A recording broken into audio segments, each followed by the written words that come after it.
I stuffed a towel into the exhaust pipe. Then I started the car. I wanted it to look like an accident, so the insurance money would go to my wife and daughter. The smoke cleared. I was completely unharmed, even more unbelievable. The leg I had limped on for 20 years was suddenly healed. Then, a classmate came to get me for school. I looked around in shock. The old broken car was brand new, and I was 18 again. My former homecoming queen girlfriend walked up and kissed me. People around me kept greeting me one after another, because now I was the school's star player. I walked into the football team and heard it from the coach. The game that ruined my life was this weekend before I could process it. My teammates pushed me onto the field. I had not trained for over 20 years, but this 18-year-old body found its rhythm fast. I ran across the field like I was alive again. I suddenly realized the turning point of my life was right in front of me. That game had once been my brightest moment. With 3.5 seconds left, I scored the winning play and took the state championship. The cost was my leg crushed beyond repair. From that day on, I became disabled and said goodbye to football forever. My best friend became a sports star,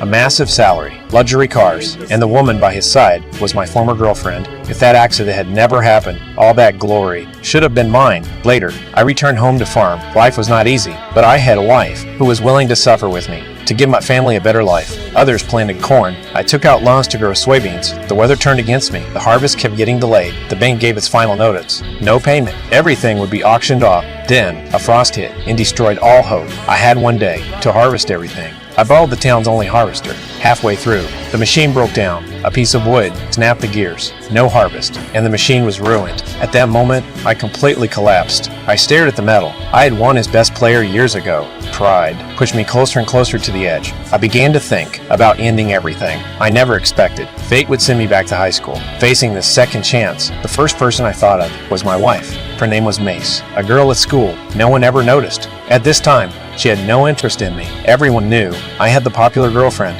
but I did not give up. I kept getting closer to her and slowly discovered that her younger self had a wild side too. She liked going swimming at the lake with classmates. I rushed there right away. When I saw boys hanging around, I drove